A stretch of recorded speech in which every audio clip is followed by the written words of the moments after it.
বৰ্তিস্তম মিচিং নিৰ্মাণ সভা প্ৰতিষ্ঠা দিৱস 28 মাৰ্চ আজিৰ তাৰিখত আজি এই অনুষ্ঠানটো আমি মিচিং নিৰ্মাণ সভা গুৱাহাটী চিটি কমিটি আৰু টাটা মিচিং পৰিণকৰণ গুৱাহাটী চিটি কমিটি লগতে খানাপাৰা আঞ্চলিক সমিতিৰ যৌথ উদ্যোগৰ দিনজোৰা কাৰ্যসূচীত বৰ্ণাঢ্য কাৰ্যসূচী হিচাপে আমি আয়োজন কৰিছোঁ।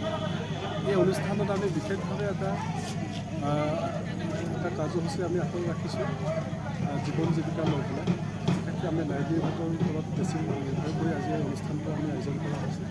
বিশেষভাৱে আজিৰ ইয়াত গুৱাহাটীত থকা যিসকল আমাৰ মিচিং গাঁওসমূহ আছে প্ৰত্যেকজনে নিজৰ এটা স্বাৱলম্বিতাৰ কাৰণে নিজৰ এটা সৰু মানে ফাৰ্মিং ছেক্টৰত বহুতখিনি কাম কৰি আছে।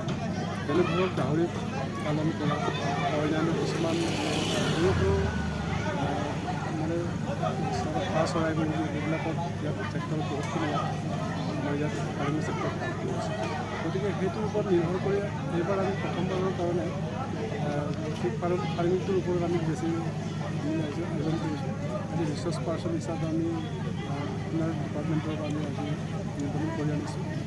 প্ৰায় আমি দুঘণ্টীয়াকৈ ৱৰ্কশ্বপ আমি আয়োজন কৰিছোঁ।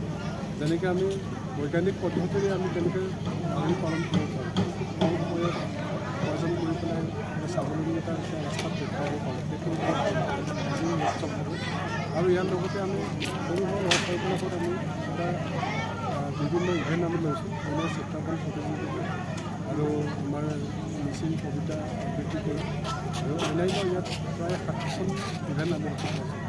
ইয়াৰ লগতে আমি যোৱা 23 তাৰিখৰ পৰা প্ৰায় 25 তাৰিখলৈকে আমি এটা আয়োজন কৰিছোঁ আউটড'ৰ গেম স্পৰ্টছ লাইনতো আমি কৰিছোঁ, যেনে ফুটবল, ভলীবল আৰু টপিক ইনাম অন্যান্য আমি কিবা প্ৰায় 7খন এটা ইভেণ্ট কৰি পেলাই আজি অনুষ্ঠানটো আমি আয়োজন কৰা হৈছে। গতিকে এই স্বাধীনতম প্ৰতিষ্ঠা দিৱসৰ লগত জড়িত ৰাখি প্ৰথমবাৰৰ কাৰণে আমি কাংকানগৰ ৰাজহুৱা খেলপথাৰত আমি আয়োজন কৰিছোঁ। গতিকে ৰাইজৰ যথেষ্ট সমাগত হৈছে।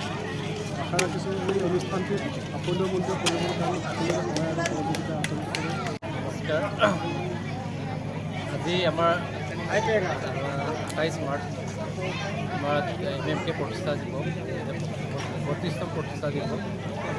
আমি বিশেষ কাৰ্যসূচী লৈছোঁ আমাৰ মেইনকৈ মানে জীৱন জীৱিকাৰ ওপৰত, জীৱন জীৱিকাৰ ওপৰত কেনেকৈ মানে আমাৰ মানে সমাজখনত কেনেকৈ মানে স্বাৱলম্বী হয় আৰু এটা হয় শৈক্ষিক মানদণ্ড, ল'ৰা ছোৱালীক কেনেকৈ আমি মানে শিক্ষাৰ ওপৰত গুৰুত্ব দি কেনেকৈ মানে আগবঢ়াই লৈ যাওঁ।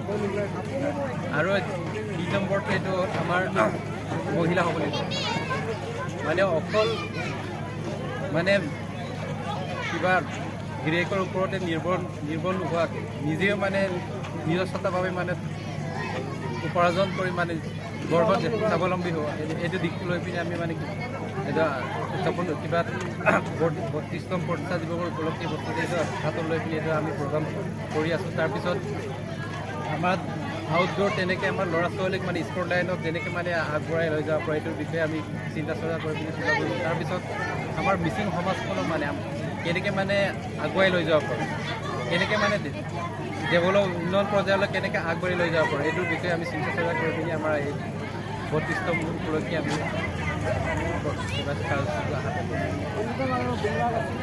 আমাৰ গুমৰাগ আছে, ঐনিতম আছে, আমাৰ প্ৰতিযোগিতা তেনেকৈ বহুত আছে। আমাৰ সাংস্কৃতিক সন্ধিয়াও আছে। আমাৰ বিশেষ বিশিষ্ট অতিথি আমাৰ ডক্টৰ ৰমেশ গগৈ আহিব। আমাৰ তাৰপিছত MP আহিব, বিজুলী কলিতা বাইদেউ আহিব। তাৰপিছত আমাৰ মেয়ৰ নৱচৰণীয়া আহিব,